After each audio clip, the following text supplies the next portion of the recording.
Okay, I'm back with yet another one. This is the last one. I don't have a name for this one yet, but it is scented with lemongrass and cedarwood, and it's got red clay in as well as the silk. I've got silk in all of the soaps coming through now, so it makes a big difference, I find. So the clay will be nice and silky and smooth, and I just love the smell of the lemongrass, and the cedarwood just makes it more woody, and I think it's quite a manly sort of a fragrance, so hopefully this will appeal to the gentlemen. Anyway, I'll carry on cutting it.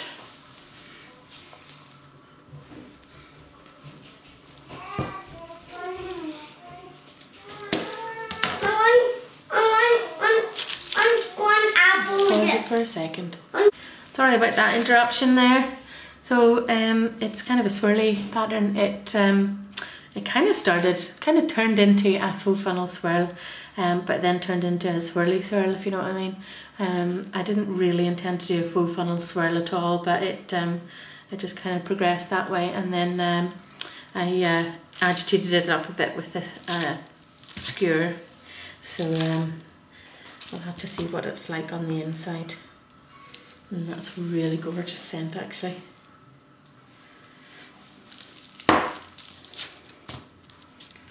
There we go. Yeah, so it's quite swirly, quite red, but that's fine. That's what I wanted. A nice distribution of the red clay. So this will be fantastic at taking the toxins out of the skin, as I'm sure you know. Oh, a bit bumpy there.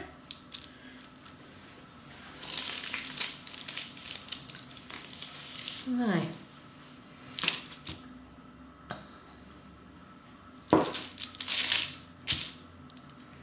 Oh yeah, that's really nice. So I haven't done any red soaps for ages, and I've done 2 in a row. That's always the way, isn't it?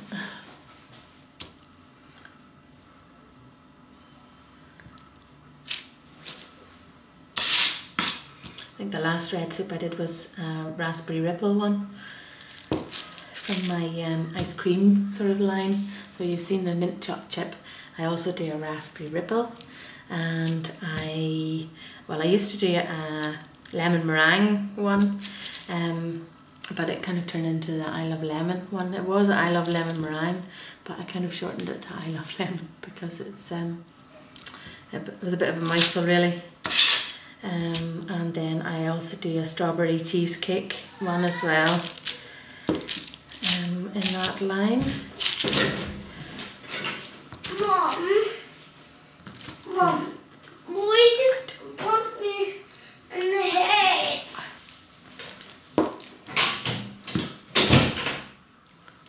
So there we go, that's nice.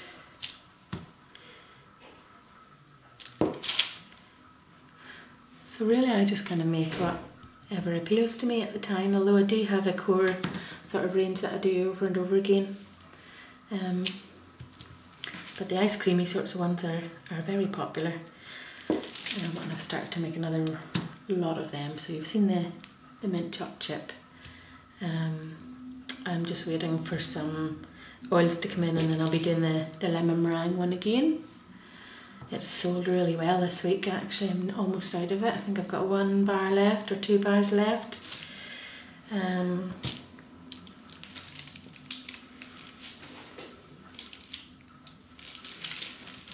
I've got a Neapolitan ice cream inspired soap cake upstairs curing. So that's more kind of cakey, ice creamy theme as well.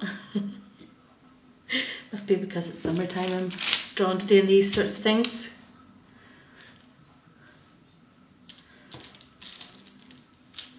Not that you would know it here in Stirling, the weather is not good at all. It's grey and gloomy again.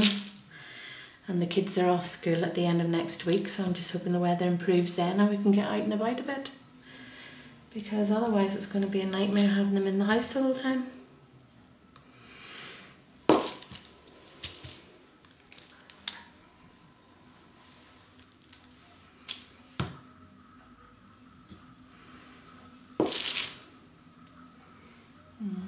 quite red. Could have done maybe with a little bit more white swirls in those.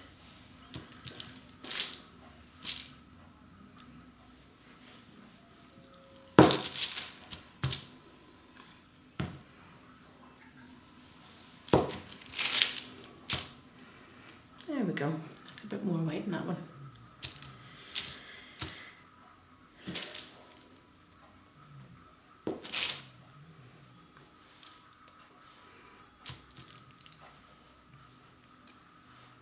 There.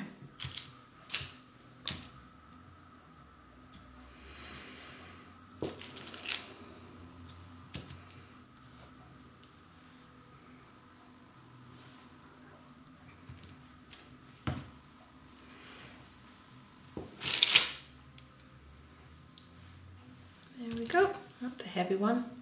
That feels a lot heavier than... Oh, that's a really nice swirly one there. And of course it's totally wonky, but sure. What can you do? Cutting these things by hand, you can't expect to get it as perfect as a machine would. And would you want to get it as perfect as a machine would anyway? That's what handmade's all about, slightly wonky edges, really. So what I'll just do actually is I'll pause you and then I'll show you all the things that I've been making over the last kind of 24 to 36 hours.